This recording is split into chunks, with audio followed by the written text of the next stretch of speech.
Shalom Bapak Ibu Saudara yang dikasihi Tuhan. Kita patut bersyukur kalau hari ini kita masih memiliki kesempatan untuk merenungkan firman Tuhan dalam program acara Thanks God It's Monday. Saya rindu mengajak kita semua untuk merenungkan firman Tuhan, supaya melalui firman Tuhan ini hidup kita terus dibangun, hidup kita terus dikuatkan, hidup kita terus diteguhkan dalam iman dan pengharapan. Karena firman Tuhanlah yang menjadi pedoman bagi hidup kita, firman Tuhanlah yang menuntun dan menerangi setiap langkah hidup kita. Sebelum kita merenungkan firman Tuhan, mari kita persiapkan hati kita, mari kita berdoa. Bapa kami yang kami sembah di dalam nama Tuhan kami Yesus Kristus, pada hari ini kami mau mempersiapkan hati kami Tuhan, untuk mendengarkan sebagian daripada firman-Mu. Urapi setiap kami ya Bapa, agar kami mudah memahami, mudah mengerti setiap kebenaran firman-Mu, dan setiap kami menjadi pelaku-pelaku akan firman-Mu. Kami rindu bahwa setiap kami Tuhan, senantiasa terus diubahkan dan hidup berkenan bagi-Mu. Terima kasih Bapa, terpuji nama-Mu. Hanya di dalam nama Tuhan kami Yesus Kristus kami sambut firman-Mu. Haleluya. Amin. Tanpa terasa, kita benar-benar telah berada di penghujung tahun 2021 dan beberapa hari lagi kita akan menyambut tahun 2022. Namun seringkali tanpa kita sadari, kita telah menyia-nyiakan waktu yang Tuhan percayakan dengan perjalanan hidup yang berlalu begitu saja. Dan seringkali kita juga tidak menghargai setiap perjalanan waktu yang Tuhan percayakan tersebut, sehingga kita tidak mengisinya hidup ini dengan mencari dan menemukan Tuhan secara benar. Hal ini terjadi pada setiap kita, mungkin para rohaniawan, para aktivis gereja, para pelayan Tuhan, atau siapapun yang merasa telah memiliki standar kerohanian yang baik, yang merasa telah menjalani kehidupan lebih baik, misalnya seperti dengan keaktifannya di dalam penata layanan gereja, atau kesibukannya dalam setiap program gereja. Namun belum tentu dalam perjalanan waktu kehidupannya, mereka ini telah menjalankan setiap sisi kehidupan serupa dengan keteladanan daripada Kristus sendiri. Oleh karena itu, saya mengajak kita semua merenungkan firman Tuhan yang didasarkan pada Pengkhotbah 3 ayatnya yang pertama hingga ke-15 dengan tema perenungan menghargai waktu yang Tuhan sediakan. Demikian bunyi firman Tuhan. Untuk segala sesuatu ada waktunya. Untuk segala sesuatu ada masanya. Untuk apapun di bawah langit ada waktunya. Ada waktu untuk lahir, ada waktu untuk meninggal. Ada waktu untuk menanam, ada waktu untuk mencabut yang ditanam. Ada waktu untuk membunuh, ada waktu untuk menyembuhkan. Ada waktu untuk merombak, ada waktu untuk membangun. Ada waktu untuk menangis, ada waktu untuk tertawa. Ada waktu untuk meratap, ada waktu untuk menari. Ada waktu untuk membuang batu, ada waktu untuk mengumpulkan batu. Ada waktu untuk memeluk, ada waktu untuk menahan diri dari memeluk. Ada waktu untuk mencari, ada waktu untuk membiarkan rugi. Ada waktu untuk menyimpan, ada waktu untuk membuang. Ada waktu untuk merobek, ada waktu untuk menjahit. Ada waktu untuk berdiam diri, ada waktu untuk berbicara. Ada waktu untuk mengasihi, ada waktu untuk membenci. Ada waktu untuk berperang, ada waktu untuk damai. Apakah untung pekerja dari yang dikerjakannya dengan berjerih payah? Aku telah melihat pekerjaan yang diberikan Allah kepada anak-anak manusia untuk melelahkan dirinya. Ia membuat segala sesuatu indah pada waktunya. Bahkan ia memberikan kekekalan dalam hati mereka. Tetapi manusia tidak dapat menyelami pekerjaan yang dilakukan Allah dari awal sampai akhir. Aku tahu bahwa untuk mereka tidak ada yang lebih baik daripada bersuka-suka dan menikmati kesenangan dalam hidup mereka. Dan bahwa setiap orang dapat makan, minum, dan menikmati kesenangan dengan segala jerih payahnya, itu juga adalah pemberian Allah. Aku tahu bahwa segala sesuatu yang dilakukan Allah akan tetap ada untuk selamanya. Itu tidak dapat ditambah dan tidak dapat dikurangi. Allah berbuat demikian supaya manusia takut akan Dia. Yang sekarang ada, dulu sudah ada, dan yang akan ada sudah lama ada. dan Allah mencari yang sudah lalu. Amin. Nats yang baru kita baca ini dilatar belakangi ketika Raja Salomo sedang mengingat kembali mengenai hidupnya yang terpisah dari Allah. Salomo dikatakan sebagai orang yang paling berhikmat pada saat itu tentunya. Para raja, para pemimpin bangsa datang ke Yerusalem untuk menemui Salomo dan berbicara mengenai hikmat yang dimilikinya tersebut.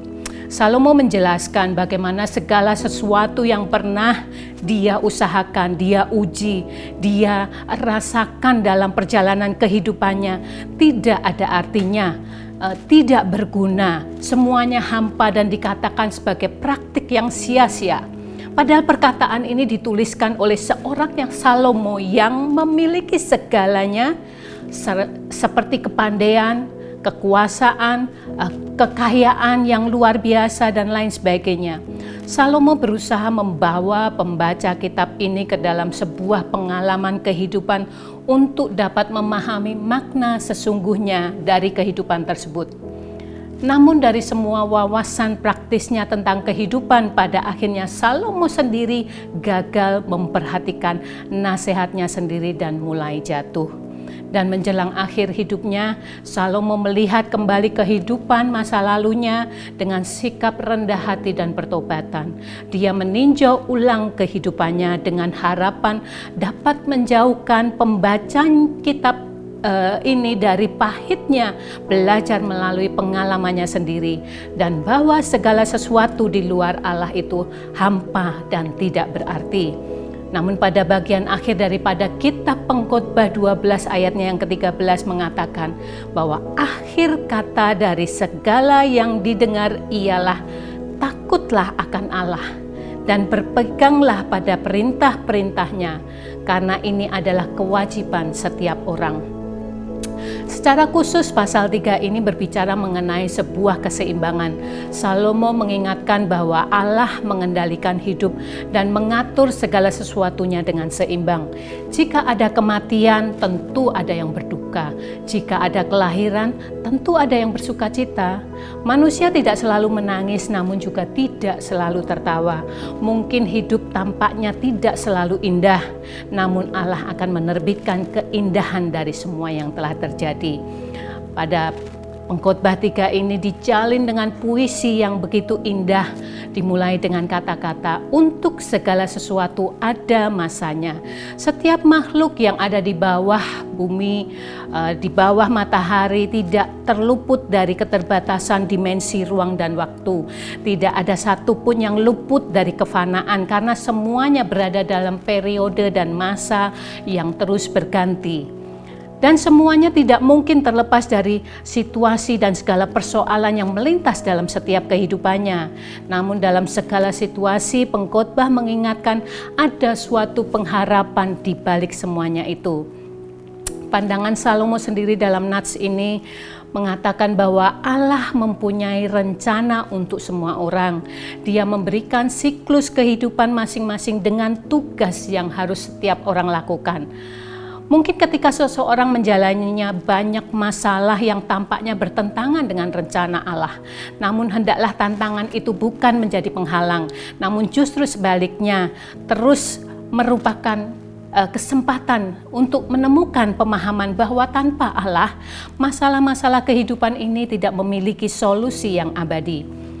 Pengaturan waktu demikian penting, dan baiklah setiap orang menghargai waktu dan menerima pengaturan waktu yang Allah sendiri sediakan, karena ketika orang menolaknya atau meragukannya, yang terjadi justru akan menimbulkan keputusasaan, pemberontakan, atau bahkan mungkin seseorang maju melangkah namun tanpa nasihat dari Allah. Sudah seharusnya kita ini memiliki hidup yang dapat menghargai setiap waktu yang Tuhan sediakan dan menyadari bahwa waktu yang kita miliki adalah anugerah Tuhan semata. Oleh karena itu, kita harus memaksimalkan waktu pemberian Tuhan tersebut. Bapak Ibu yang dikasihi Tuhan, marilah kita miliki kesadaran untuk menghargai waktu yang Tuhan sediakan. Mengapa kita harus memiliki kesadaran untuk menghargai waktu yang Tuhan sediakan? Jika kita membaca nats di atas dengan seksama, maka kita dapat menemukan paling tidak ada 2 alasan agar kita memiliki kesadaran untuk menghargai waktu yang Tuhan sediakan. Yang pertama, karena waktu itu ada batasnya. Pada ayat yang pertama berkata, untuk segala sesuatu ada masanya, untuk apapun di bawah langit ada waktunya. Pengkhotbah mencoba mengingatkan kepada kita bahwa waktu itu ada musimnya dan waktu itu ada batasnya. Setiap manusia yang percaya maupun tidak percaya kepada Tuhan memiliki waktu yang sama 24 jam sehari. Oleh sebab itu kita seharusnya hidup menghargai waktu yang terbatas ini dengan cara melakukan hal-hal yang produktif dan berguna. Berhentilah membuang waktu untuk hal-hal yang sia-sia. Kita juga perlu menyadari bahwa waktu tidak mungkin dapat diputar kembali. Kita pergunakan ataupun tidak, waktu akan terus berjalan. Jadi mungkin saja setiap kesempatan dapat berlalu begitu saja tanpa kita melakukan satu apapun. Karena ketika kita masih memiliki kesempatan di dalam dunia ini, maka sebaiknya kita menjadi orang-orang yang terus menghargai waktu yang Tuhan sediakan. Betapa berharganya waktu yang Tuhan sediakan bagi kita. Waktu adalah anugerah bagi orang yang mengisi waktunya dengan mencari Tuhan dengan benar dan sungguh-sungguh. Karena tidak ada seorang pun yang mengetahui berapa lama waktu yang masih ia miliki di dunia yang fana ini. Oleh sebab itu, kita harus mempergunakan waktu yang Tuhan sediakan untuk dikelola dengan sebaiknya bagi kemuliaan Tuhan. Waktu yang Tuhan berikan adalah satu anugerah Tuhan yang berharga untuk kita dilatih, untuk kita diajar oleh Tuhan sendiri agar mempergunakan setiap kesempatan yang Tuhan berikan dalam perjalanan waktu itu untuk hidup kita diubahkan. Tuhan menghendaki kita untuk merendahkan diri di hadapannya agar kita ini dapat bertumbuh, agar kita ini memiliki kedewasaan iman seperti yang Tuhan kehendaki. Kita harus memaksimalkan potensi yang kita miliki agar semakin bertumbuh dalam pengenalan akan Dia, semakin bertumbuh dalam kekudusan di hadapan Tuhan dan mengalami pertumbuhan kerohanian secara signifikan. Kita harus selalu haus dan rindu akan kebenaran firman Tuhan dan selalu menyadari bahwa keadaan kita ini belum seperti apa yang Tuhan kehendaki. Apa yang seharusnya kita lakukan jika kita menyadari waktu itu ada batasnya? Paulus mengingatkan dalam Efesus 5 ayatnya yang ke-15, demikian firman Tuhan, karena itu perhatikanlah dengan seksama bagaimana kamu hidup, janganlah seperti orang bebal tetapi seperti orang arif. Arif berarti juga bijaksana. Bijaksana dalam hal ini dipahami sebagai orang yang mengerti firman Allah dan melakukannya. Melakukan firman berarti mengerti kehendaknya Tuhan. Oleh karena itu kita harus melakukan untuk memakai waktu tersebut dengan bijaksana, yaitu dengan berpegang teguh pada nilai-nilai kehidupan, berpegang teguh pada firman Tuhan. Ini adalah pesan yang sangat penting karena tidak selamanya kesempatan untuk bertobat itu ada pada setiap kita selaku manusia yang telah jatuh ke dalam dosa. Karena waktu Tuhan itu ada batasnya. Dan lebih lanjut, Paulus menekankan agar kita bijaksana dalam memanfaatkan waktu karena dunia yang kita huni saat ini penuh dengan hal-hal yang menyesatkan. Seperti dikatakan dalam Efesus 5 ayatnya yang ke-16 berkata, dan pergunakanlah waktu yang ada karena hari-hari ini adalah jahat. Jadi firman Tuhan mengajar kita untuk mempergunakan waktu atau kesempatan yang ada untuk diarahkan kepada tujuan yang benar. Waktu terus berjalan dan tidak ada yang dapat menghentikannya. Waktu itu sangat singkat, artinya waktu yang membawa kita pada tujuan yang benar itu ada batasnya. Jika kita harus mempergunakan waktu kita dengan bijaksana, karena kita seringkali tidak menghargai waktu yang Tuhan berikan dengan baik. Hal ini berarti membuang kesempatan besar. Waktu yang berlalu tidak mungkin diulang. Kesempatan berakhir, berlalu tanpa bisa kita dapat ulang kembali. Jangan kita terlena oleh kenikmatan dunia sehingga kita suka menunda-nunda waktu yang ada. Ini adalah suatu kebiasaan buruk dalam kehidupan manusia. Musa menuliskan dalam Mazmur 90 ayat yang ke-12 berkata, "Ajarilah kami menghitung hari-hari kami sedemikian sehingga kami beroleh hati yang bijaksana." Janganlah kita terlena dan janganlah terus menunda kesempatan untuk memperbaiki diri dan berjalan dalam perkenanan Tuhan. Dia senantiasa membuka pintu kesempatan agar kita kembali datang kepada Tuhan. Namun kita juga harus ingat bahwa kesempatan tersebut tidaklah tersedia selamanya. Ada waktunya di mana kita akan dipanggil untuk menghadap Tuhan. Dan kita harus siap mempertanggungjawabkan semua perbuatan kita. Jadi sekali lagi ditegaskan dalam hal ini bahwa waktu itu ada batasnya. Oleh karenanya, hendaklah kita menjadi orang yang arif dan bijaksana dalam menghitung hari-hari kita dan mengisi waktu-waktu kita dengan hal-hal yang bermanfaat serta mempergunakan waktu yang masih Tuhan sediakan dengan baik dan benar yang sesuai dengan perkenanan Tuhan. Jadi hendaklah setiap kita masing-masing mengoreksi diri kita, apakah hidup kita ini dapat dinikmati oleh Tuhan atau sudah menjadi perkenanannya Allah. Bapak Ibu yang dikasihi Tuhan, marilah kita miliki kesadaran untuk menghargai waktu yang Tuhan sediakan. Mengapa kita harus memiliki kesadaran untuk menghargai waktu yang Tuhan sediakan? Tadi yang pertama dikatakan bahwa waktu itu ada batasnya. Yang kedua, waktu Tuhan pasti yang terbaik. Pada ayat yang ke-11 berkata, Ia membuat segala sesuatu indah pada waktunya.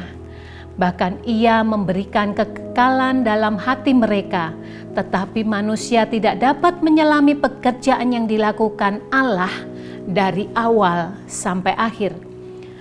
Dalam pemikiran manusia seringkali kita berkata bahwa waktu Tuhan itu tidak terduga dan tidak dapat dimengerti, tetapi selalu indah pada waktunya. Segala kesenangan dan nikmat dunia tidak akan memuaskan manusia, namun Tuhan yang kekal, yang telah memberikan kekekalan kepada kita, itulah yang sungguh-sungguh dapat memuaskan kita. Dalam bahasa Yunani, waktu itu ada dua macam, kairos dan kronos.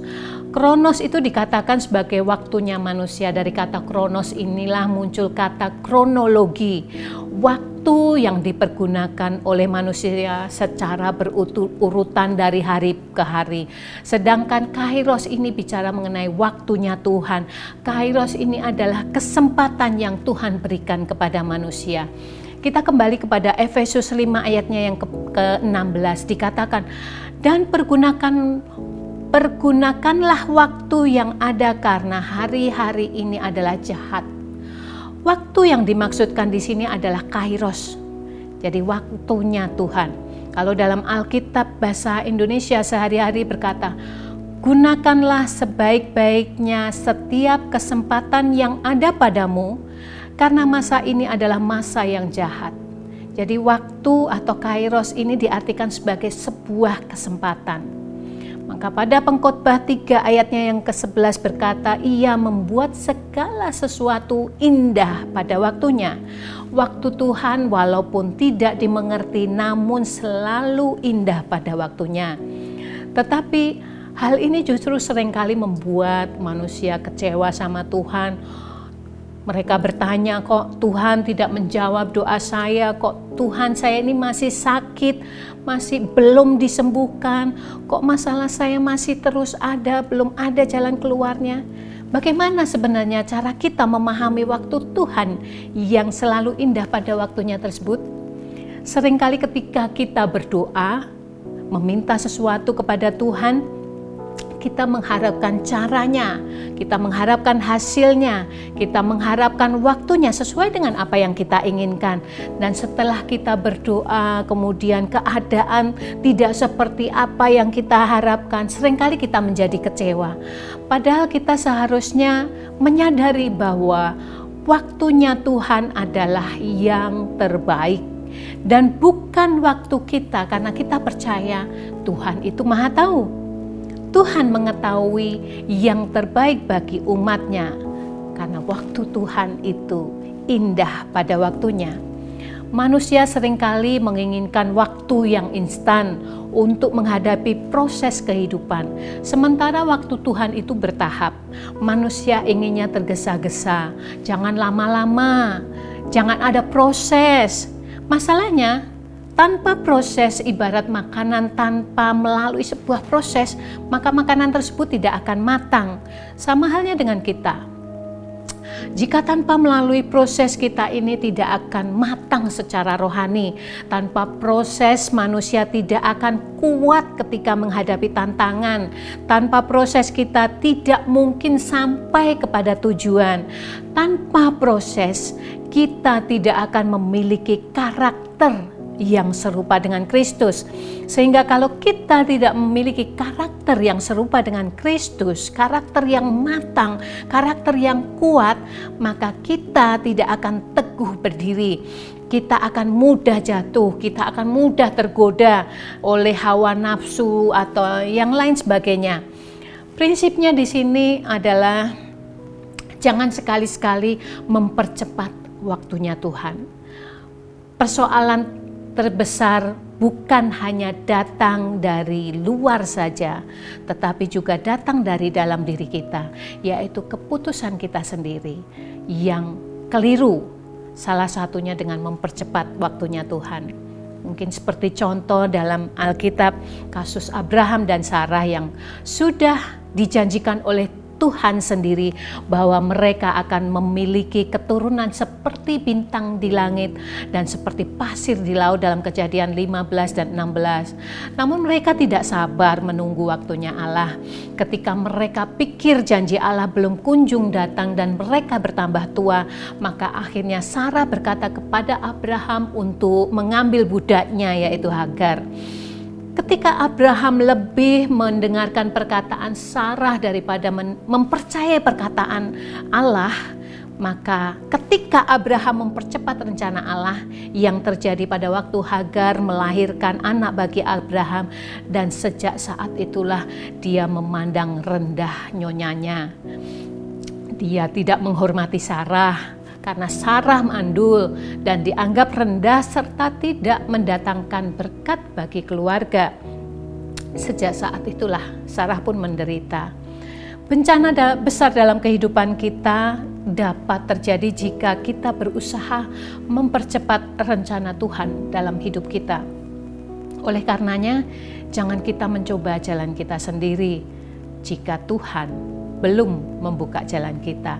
Jadi artinya, tidak semua dosa kita harus dijawab sekarang atau dipenuhi hari ini. Tidak harus dikabulkan saat ini. Karena ada cara Tuhan, ada waktunya Tuhan, ada tahapan yang Tuhan kehendaki bagi kita. Yang pasti jika kita mempercepat waktunya Tuhan atau kita maunya tergesa-gesa, maka yang terjadi semuanya tidak sesuai dengan rencananya Tuhan. Bahkan mungkin akibatnya lebih buruk yang kita dapatkan. Namun jika kita tidak tergesa-gesa, semuanya akan indah pada waktunya. Jadi jangan meragukan kuasa Tuhan sekalipun belum ada jalan, sekalipun mungkin keadaan masih buruk dan belum terlihat jalan keluarnya. Cara kerja Tuhan berbeda dengan cara kita. Waktu Tuhan berbeda dengan waktu kita. Mungkin kita sudah begitu lama menantikan janji Tuhan tentang doa-doa kita. Jangan batasi kuasa Tuhan dengan persoalan kita, dengan penyakit kita, dengan keadaan kita. Namun percayalah bahwa waktu Tuhan pasti yang terbaik. Tuhan memakai caranya untuk menjawab doa kita. mungkin doa kita belum terjawab sampai saat ini. Marilah kita bersabar untuk menunggu waktunya Tuhan, dan percayalah bahwa waktu Tuhan pasti yang terbaik. Dari setiap pergumulan yang ada dalam kehidupan manusia, sebenarnya Allah ingin menolong manusia itu secepatnya. Dan manusia sendiri pada dasarnya percaya bahwa Tuhan akan menjawab doanya. Permasalahan mereka tidak tahu kapan waktunya Tuhan. Kita menyadari bahwa waktu Tuhan itu pasti yang terbaik. Dan kalau kita percaya kepada Tuhan, tentunya kita juga percaya bahwa segala sesuatu sudah tergenapi ketika Tuhan Yesus menyerahkan nyawanya mati di kayu salib bagi kita semua. Jadi dari pihak Allah, pada dasarnya Allah telah menyelesaikan bagiannya. Firman Tuhan berkata dalam Matius 15 ayatnya yang ke-28, maka Yesus menjawab dan berkata kepadanya, "Hai ibu, besar imanmu, maka jadilah kepadamu seperti yang kau kehendaki." Dan seketika itu juga anaknya sembuh. Sebenarnya waktu Tuhan itu tergantung kepada kita. Kesempatan yang Tuhan sediakan sampai saat ini semua tergantung kepada respon kita. Jadi bagaimana kita tahu kapan waktunya Tuhan akan bertindak? Yang pertama dalam Matius 1 ayatnya yang ke-28 berkata, "Marilah kepadaku semua yang letih lesu dan berbeban berat, aku akan memberikan kelegaan kepadamu." Jadi jika setiap kita datang berserah kepada Tuhan, maka Tuhan siap untuk menjawab doa-doa kita, menolong kita secepat-cepatnya. Dan Allah tidak mungkin bisa menolong kita ketika kita masih mengandalkan diri kita sendiri, mengandalkan kekuatan kita sendiri. Pemazmur bilang dalam Mazmur 37 ayatnya yang kelima berkata, "Serahkanlah hidupmu kepada Tuhan dan percayalah kepadanya, dan Ia akan bertindak." Jadi pada saat kita berserah, kita baru dapat melihat pertolongan Allah yang luar biasa. Ketika kita menyerahkan hidup dan percaya kepada Tuhan, maka Dia akan bertindak. Jadi kapan kita tahu waktunya Tuhan? Yang kedua dikatakan dalam Yohanes 15 ayatnya yang ke-7 berkata, "Jikalau kamu tinggal di dalam aku dan firman-Ku tinggal di dalam kamu, mintalah apa saja yang kamu kehendaki dan kamu akan menerimanya." Artinya, ketika kita menghargai firman Allah lebih dari segalanya, maka kita akan mendapat jawaban atas pergumulan kita. Kalau kita percaya kepada Tuhan tetapi tidak hidup dalam firman Tuhan, bagaimana mungkin Allah akan bertindak untuk menjawab doa kita? Jadi, mari kita harus meletakkan firman Allah lebih dari yang segalanya. Yang ketiga, jadi bagaimana kita tahu kapan waktunya Tuhan bertindak? Yang ketiga dikatakan dalam 2 Korintus 5 ayatnya yang ke-7 berkata, "Sebab hidup kami ini adalah hidup karena percaya, bukan karena melihat." Pada saat kita berjalan dalam iman, Tuhan akan bertindak. Kadangkala orang berkata, jika Tuhan membuat mukjizat dahulu, baru saya percaya. Tetapi Tuhan berbicara, kalau kita siap, maka mukjizat Tuhan pasti terjadi. Kalau kita siap, maka Tuhan akan bertindak. Persoalannya, kalau kita belum siap, terus ada mukjizat, kadang-kadang kita lupa bahwa mukjizat itu datangnya dari Tuhan. Kita merasa bahwa segala sesuatu itu terjadi karena kekuatan kita sendiri. Kita yang mengerjakan, dan hal ini membuat kita lupa bersyukur, tidak mengucap syukur kepada Allah. Tetapi semuanya itu tepat pada waktunya. Allah mengerjakan mukjizat dan kita akan berkata, kalau bukan Tuhan yang mengerjakan, maka hidupku ini akan binasa. Kadangkala Tuhan membawa kita pada satu pengalaman yang menurut kita semuanya serba menyulitkan. Namun pada saat kita berjalan dalam iman, kita akan berkata seperti melewati lembah bayang maut, sekalipun aku tidak akan takut bahaya. Maka sejatinya saat itulah kita akan mengerti kapan waktunya Tuhan bertindak. Jadi jika kita berkata kapan waktunya Tuhan bertindak, waktu Tuhan adalah ketika kita siap. Kapanpun ketika kita siap, yaitu ketika kita berserah, ketika kita menghargai firman di atas segalanya, dan ketika kita berjalan di dalam iman, maka kita akan melihat waktu Tuhan yang indah pada waktunya.